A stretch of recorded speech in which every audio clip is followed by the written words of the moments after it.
Hello friends, मैं नूरुद्दीन लोरली और आप देख रहे हैं हमारे YouTube channel Ambedkar people's voice को।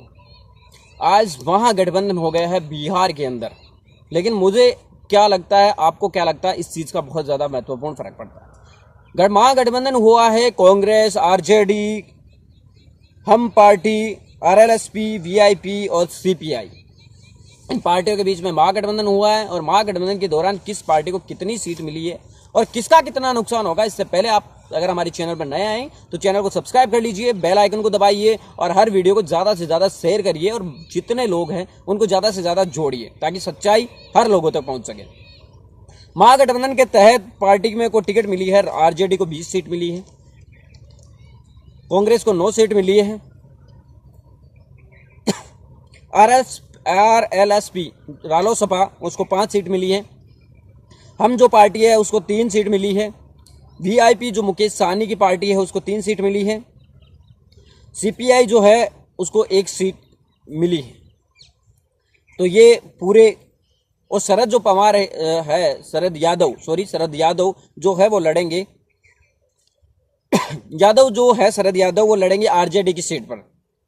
तो कुल मिलाकर आप देख सकते हैं कि ये 40 सीटों का विवरण था जिसमें 20 सीट आरजेडी को, लेकिन इसके अंदर सबसे ज्यादा अगर नुकसान होता दिखाई दे रहा है तो वो आरजेडी को होता दिखाई दे रहा है। और इसके पीछे का कारण मैं आपको बता दूं कि लालू प्रसाद यादव जेल के अंदर है, तो लालू यादव के बिना इस गठबंधन के पक्ष में वोटिंग करवाना बहुत ज्यादा कठिन काम हो जाएगा। दरअसल आपको बता दें कि इसका एक नुकसान ये भी होगा कि कांग्रेस की जो गलत नीतियां हैं उसका इफेक्ट भी आरजेडी पर पड़ेगा।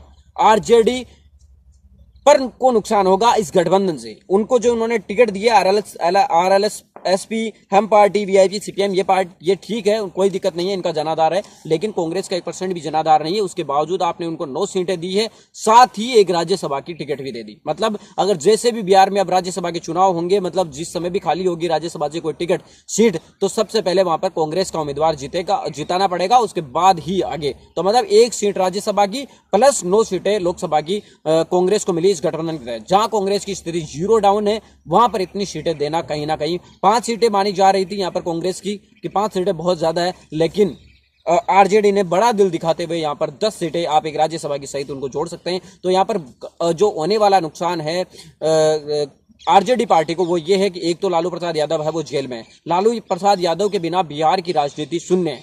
और खास तौर पर अगर हम माने तो जो आरजेडी है उसकी पार्टी जो राजनीति है वो भी सुनने, अकेला तेजस्वी यादव कुछ भी नहीं कर सकते। लालू प्रसाद यादव की एक अलग छवि है, लोग उनके विचारों पर आह्वान करते हैं, उनकी बातों को यकीन करते हैं। लेकिन इस बार जब ये गठबंधन बिहार के अंदर जीता था नीतीश कुमार, लालू प्रसाद यादव का, उस समय लालू प्रसाद यादव बाहर थे, लेकिन अब वो जेल के अंदर है, तो इस वजह से गठबंधन में बहुत ज्यादा प्रभावी होगा। और अभी तक जमानत भी नहीं मिली है, कई बार याचिका लगा चुके हैं लेकिन उनको जमानत नहीं मिली है। इसी के साथ कांग्रेस को हद से ज्यादा टिकट देना भी कहीं ना कहीं नुकसानदायक होगा। इसी के साथ आपको बता दें कि बसपा को नाराज कर दिया गया। इसी के अलावा पप्पू यादव की जन अधिकार पार्टी है उसको भी नाराज कर दिया गया, इसमें भी जगह नहीं दी गई है। इसके साथ अलग अलग जो पार्टियां और है, कम्युनिस्ट पार्टियां, जिसमें कन्हैया कुमार जेएनयू के प्रेसिडेंट है, वो चुनाव लड़ने की, बेगूसराय से उनके चुनाव लड़ने की खबरें आ रही थी, उनको भी अभी तक इस गठबंधन का मौका शामिल नहीं किया गया है। तो ये कुल मिलाकर एक बड़ी आप गलती मान सकते हैं इस गठबंधन की, और इस गलती का जिम्मेदारी जो होगी वो कहीं ना कहीं आरजेडी के सर ही फूटेगी।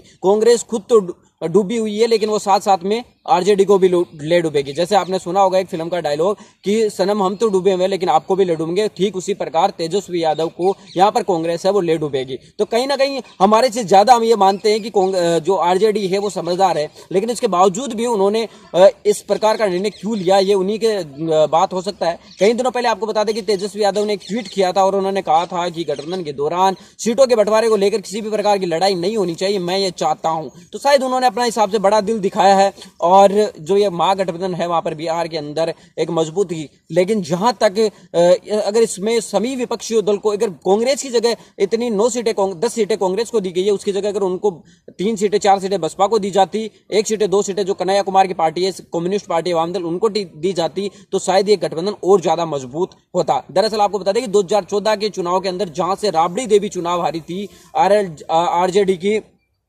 वहां से बसपा के उम्मीदवार ने जितने वोट लिए थे उतने ही वोट से राबड़ी देवी चुनाव हार गई थी। तो ये साइड इफेक्ट है बसपा का और जो अन्य छोटी छोटी पार्टियां उनका। तो इस वजह से कांग्रेस को जितना साथ लिया गया उसकी जगह अगर अन्य छोटी पार्टियों को साथ लिया जाता तो कहीं ना कहीं इस बिहार में गठबंधन को मजबूती मिलती। लेकिन अब जाकर यहाँ पर कांग्रेस को ज्यादा भाव देने की वजह से आने वाले दिनों के अंदर काफी ज्यादा नुकसान उठाना पड़ सकता है। अब ये कांटे का मुकाबला हो चुका है, वापस यहाँ पर जो एनडीए गुट है वो बराबर की टक्कर में आ चुका है। तो जो यूपी का गठबंधन है उसकी एक अलग रणनीति है कि यूपी के गठबंधन के सामने और कोई भी व्यक्ति, इतनी बड़ी मजबूत पार्टी उनके सामने जनाधार जिसका हो वो नहीं है। तो ये एक बड़ी दिलचस्प कहानी होगी कि इस बिहार के गठबंधन के अंदर आपको क्या लगता है, आपके क्या विचार है कि आरजेडी को नुकसान होगा या फायदा, ये आप नीचे हमें कमेंट करके बताइए। मिलेंगे किसी नए वीडियो के साथ, तब तक आपसे लेते विदा। जय भीम जय भारत। आप हमारे चैनल अम्बेडकर पीपुल्स वॉइस को सब्सक्राइब कीजिए और बेल आइकन भी दबाइए और पाइए हर वीडियो की नोटिफिकेशन।